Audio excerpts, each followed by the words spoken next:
The low growl cut through the veterinary clinic like a warning siren. Not loud, not violent, but fractured and raw. The kind of sound that made everyone in the room freeze. It wasn't aggression. It was pain.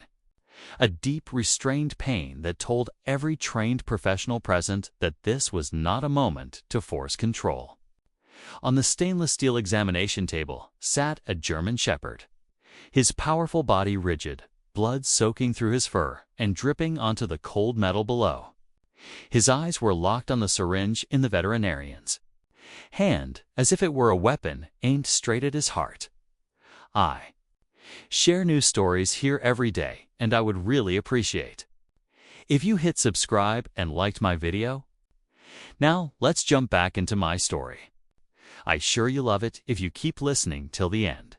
His name was Echo, a decorated police canine who had sprinted into danger without hesitation, more times than anyone could count. He had tracked criminals through fire, smoke, and chaos. He had obeyed every command ever given to him. Yet now, despite the blood loss and the visible tremor running through his body, Echo refused help. His torn vest, the word police stretched across his back, was dark with blood, a silent record of how much he had already given. His breathing came in short, careful pulls, each one costing him more strength than the last. The veterinarian hesitated, lowering the syringe slightly, her face tight with concern. Beside the table, Echo's handler stood frozen, fists clenched so hard his knuckles had turned white.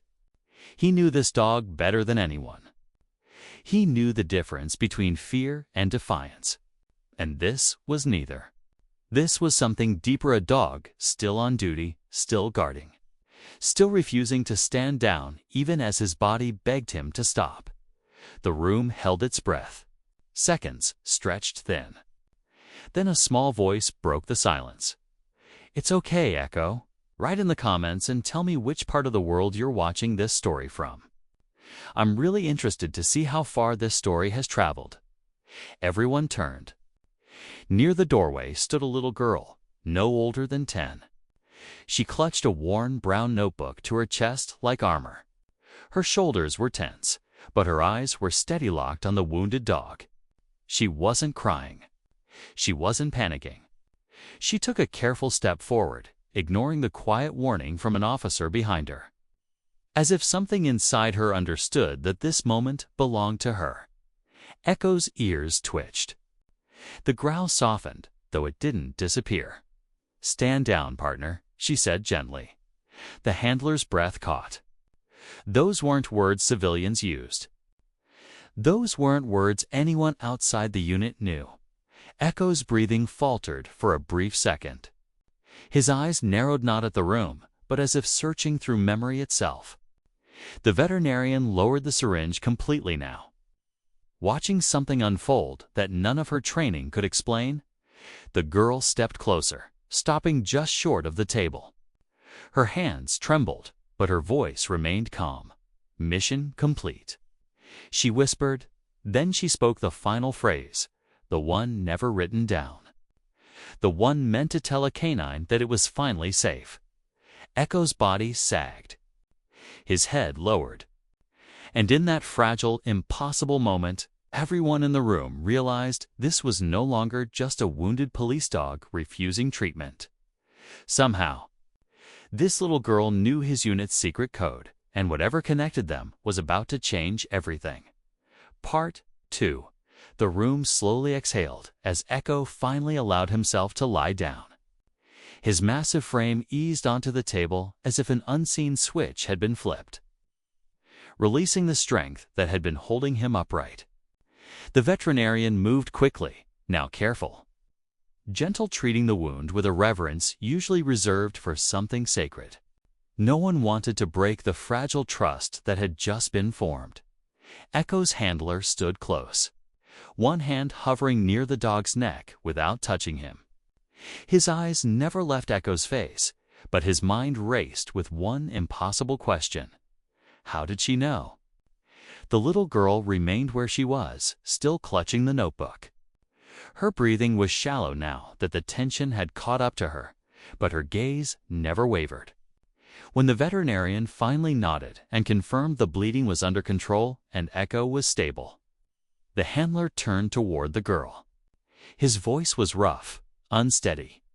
"Where did you learn those words?" he asked. The girl swallowed. Her fingers tightened around the notebook before she slowly opened it and held it out. Inside were pages filled with careful handwriting drawings of paw prints, badges, and dates written in the margins like memories she refused to let fade.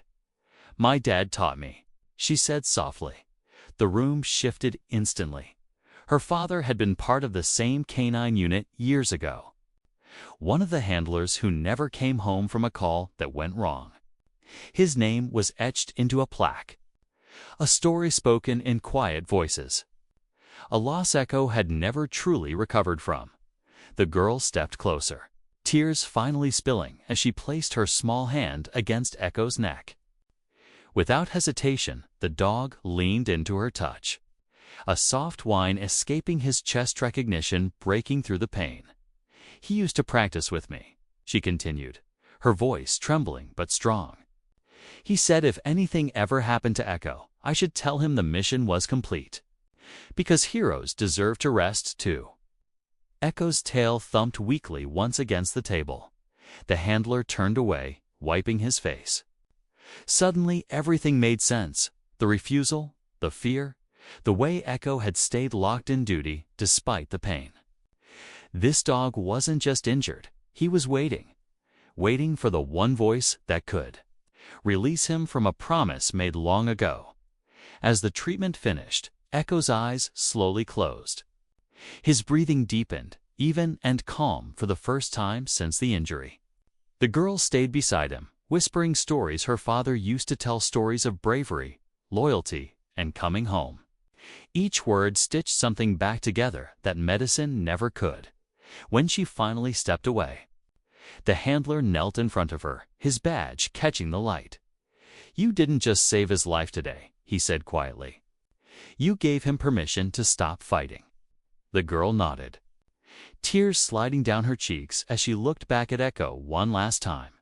"He already saved mine," she whispered, and as the clinic lights dimmed, Echo slept peacefully, not as a police dog on duty, not as a weapon, but as a partner finally told the truth he needed most. His mission was complete, and he was never alone. Thanks for watching. Till end, please like and subscribe my channel. I will be very thankful to you.